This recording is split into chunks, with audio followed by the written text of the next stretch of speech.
حضرت معاویہ رضی اللہ تعالیٰ عنہ کو بلوانے کے لیے ابن عباس کو بھیجا اللہ کے محبوب علیہ السلام نے، کہا معاویہ کو بلاؤ، تو میں نے اسے کچھ لکھوانا ہے۔ کاتب تو تھے، وہ بھی صحیح مسلم میں موجود ہے کہ ابو سفیان نے سفارش کی تھی کہ مسلمان اسلام لانے کے باوجود ہمارے ساتھ اچھا سلوک نہیں کرتے، آپ میرے بیٹے معاویہ کو اپنا کاتب رکھ لیں، تو اس کی وجہ سے لوگ ہمیں بھی رسپیکٹ دینا شروع کر دیں گے۔ تو اس طرح انہوں نے رکھ لیا۔ کاتب کے الفاظ ہیں، کاتب وہی نہیں، کاتب وہی کہیں اور ہے، وہ میں بعد میں بتاتا ہوں۔ تو کاتب جب رکھوا لیا تو مسلم شریف میں ابن عباس کو بھیجا، وہ کھانا کھا رہے تھے، انہوں نے کہا یا رسول اللہ وہ تو کھانا کھا رہے ہیں، آپ نے کہا کہ اسے بلا کے لاؤ۔ دوسری بار گئے تو انہوں نے کہا میں تو کھانا کھا رہا ہوں۔ 3 بار ایسے ہی ہوا، چوتھی بار آپ کی مبارک زبان سے الفاظ نکلے خدا اس کا پیٹ نہ بھرے، یہ الفاظ ہیں۔ وہ کہتے ہیں نہیں جی، مسلم شریف میں اوپر ایک حدیث ہے کہ نبی علیہ السلام نے کہا اے اللہ میں بھی ایک انسان ہوں، بعض اوقات میری زبان سے کسی کے لیے کوئی ایسے الفاظ نکل جاتے ہیں، اگر میں بدعا کسی کو دے دوں تو اسے دعا بنا دینا۔ تو یہ حضرت معاویہ کو دعا دی تھی، بیسیکلی ہے بدعا تھی لیکن دعا بن کے لگی۔ ہم کہتے ہیں وہ حدیث آپ ذرا غور سے پڑھیں، اس حدیث میں الفاظ ہے کہ اے اللہ میں اگر کسی کے بارے میں ایسی بات کر دوں اور وہ اس کا اہل نہ ہو، ورنہ تو حضور کی ساری دی ہوئی بدوائیں دعائیں بن جائیں گی، پھر تو حضور کو بدعا دینی نہیں چاہیے۔ پکی والا جواب ہے، اگر وہ اہل نہ ہو تو اسے دعا بناؤ، اور اگر اہل ہوگا تو بدعا لگے۔ تو ہم محدثین سے پوچھ لیتے ہیں کہ یہ کیا تھا؟ اگر یہ کہتے ہیں نا کہ دعا بن گئی تھی تو ہم پھر بتاتے ہیں دعا کیسے بنتی ہے۔ اگر یہ دعا ہے نا تو صحیح بخاری میں موجود ہے، انس بن مالک کہتے ہیں مجھے نبی علیہ السلام نے دعا دی تھی کہ تیری اولاد کثرت سے ہو، میں 100 سے زیادہ اپنی اولاد میں سے لوگ دفن کر چکا ہوں، 120 سال کی عمر میں فوت ہوئے آلموسٹ۔ تو یہ دعا نظر آ گئی نا کثرت اولاد کی، تو اتنی کثرت سے ہوئی کہ 100 زیادہ دفنائے ہیں، تو اور بچے کتنے ہوں گے؟ جبکہ چھوٹی عمر میں شادیاں ہو جاتی تھی اس وقت، اور 1 سے زیادہ لوگ شادیاں عرب کے کلچر میں کرتے تھے، تو دعا نظر آئی نا۔ اب یہاں پہ اس دعا کی اگر یہ دعا بنی ہے نا، پھر یہ ہوگا کہ حضرت معاویہ رضی اللہ تعالیٰ عنہ ایک لقمے لگاتے تھے تو ان کا پیٹ بھر جاتا تھا، یہی ہونی چاہیے نا۔ یہ خدا اس کا پیٹ نہ بھرے، اس کا الٹ کیا ہوگا کہ تھوڑا سا بھی کھا لے تو اس کا پیٹ بھر جائے، یہ ہونا چاہیے نا۔ یہ دعا تو پھر اس سے بنے گی، ریورس بنتی ہے نا۔ کسی کا کھانے کے باوجود پیٹ نہ بھرنا ہے تو بدعا ہی ہوگی نا، وہ ریورس ہوتا ہے اس کا۔ دعا بن گئی تو پھر تو یہ ہوگا کہ وہ تھوڑا سا کھاتے تھے ان کا پیٹ بھر جاتا تھا۔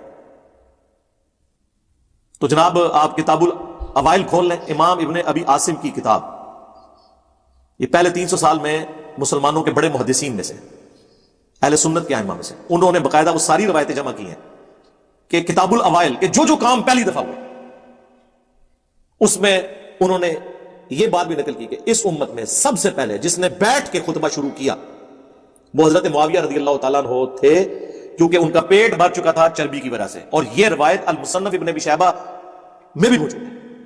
تو پریکٹیکلی ان کا پیٹ بڑا ہو گیا تھا، وہ کھڑے ہو کے خطبہ نہیں دے سکتے تھے، کھڑے ہو کے خطبہ دینا سنت ہے جو ہے، ان کو بیٹھ کے ممبر پہ خطبہ دینا پڑتا تھا۔ تو آپ کیا سمجھتے ہیں یہ دعا اسی طریقے سے لگی ہوئی ہے؟ اور پھر یہی حدیث دلائل النبوہ میں ہے، امام بیہقی کی کتاب میں۔ امام بیہقی نے ایک کتاب لکھی ہے 3500 احادیث میں مشتمل، دلائل النبوہ۔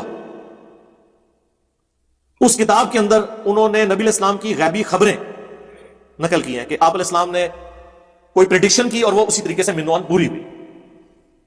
اس میں وہ لے کر آئے ہیں اس روایت کو کہ ابن عباس رضی اللہ تعالیٰ عنہ کو نبی علیہ السلام نے حضرت معاویہ کو بلانے کے لیے بھیجا، 3 دفعہ نہیں ہے تو چوتھی دفعہ یہ الفاظ نکلے، اور آگے راوی کے الفاظ ہیں کہ نبی علیہ السلام کی یہ دی ہوئی بد دعا، یا آپ اسے دعا کہہ لیں یا دعائے ضرر کہہ لیں، پوری ہوئی، اور پوری زندگی حضرت معاویہ کا پیٹ نہیں بھرا۔ یہ الفاظ ہیں دلائل النبوہ میں۔ تو محدثین تو اسے ادھر موجود ہے، کانا یکتب الوحی، وہ وحی لکھا کرتے تھے۔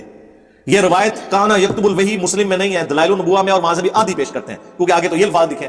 تو میں نے تو کربلا والے ریسرچ پیپر میں ساری روایتیں ڈالی ہوئی ہیں، تو یہ بیان کریں کہ پوری روایت آگے کیا لکھا ہوا ہے کہ پوری زندگی ان کا پیٹ نہیں بھرا۔ تو وہ اسی طریقے سے اسے پھر ہم پوچھتے ہیں دلائل النبوہ میں کیا کر رہی ہے یہ حدیث، کو خبر اس میں سے نکلتی ہے نا، تو یہی خبر نکلی اور کیا نکلی ہے۔ تو خدا کے لیے اللہ سے ڈر جائیں، جو بات جس طریقے سے ہے اس کو اسی طریقے سے قبول کریں۔ خام خواہ اس طرح سے آپ کسی کو ڈیفینڈ کرنے کی کوشش کریں گے تو اس کا پھر رزلٹ کوئی نہیں نکلنا، سوائے اس کے کہ مسلمانوں میں انتشار پیدا ہوگا، اپنی کتابوں سے ان کا اعتماد اٹھ جائے گا، اور آپ اس طرح کی یعنی سوالات کر کے کہ جی وہ نبی علیہ السلام کو آپ ایک بندے کو بچانے کے لیے، اور مفتی احمد یار خان نعیمی صاحب جو گجرات میں بریلویوں کے بہت بڑے مفتی تھے، انہوں نے باقاعدہ ایک کتاب لکھی امیر معاویہ رضی اللہ تعالیٰ عنہ۔ اس میں انہوں نے پوری کوشش کی نا، ان کی جس طرح کی اس طرح کی حدیثیں، وہ تو اس چیز کے ماسٹر ہیں، جال حق میں آپ دیکھ لیں انہوں نے عقیدوں میں کس طریقے سے کان لا کے یہاں سے یہاں تک پکڑے ہوئے۔ وہ قرآن میں آیا نا کہ قرآن کے ساتھ کی کوئی کتاب لے آؤ اور جتنے بھی جن و انس میں تمہارے مددگار ہیں انہیں بلا لو، کافروں کو اللہ نے چیلنج دیا سورۃ البقرہ میں۔ اس سے انہوں نے بابوں سے مدد مانگنا ثابت کی ہے کہ اللہ تو خود کہتا ہے کہ مدد مانگو، یہ اس بندے کا انٹلیکچوئل لیول تھا۔ تو ظاہر ہے پھر ایسے ہی بندے کی کمپیٹنسی ہے کہ وہ حضرت معاویہ رضی اللہ تعالیٰ عنہ سے متعلق باتوں کا دفاع کرتا.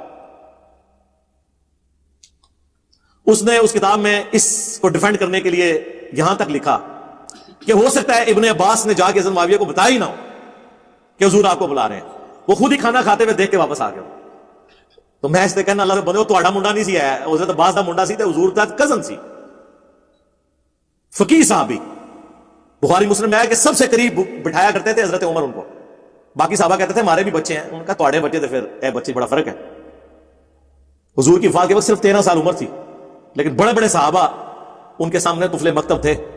ظاہر ہے دعا تھی کہ اللہ ابن عباس کو قرآن کا علم عطا فرما. صحیح بخاری میں نبی علیہ السلام کی قرآن کے علم کے بارے میں ان کے لیے دعا ہے.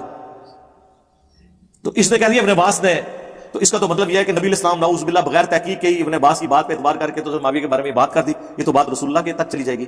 تو انہوں نے ایک بندے کو بچانے کے پیچھے یہ کرنا شروع کر دیا.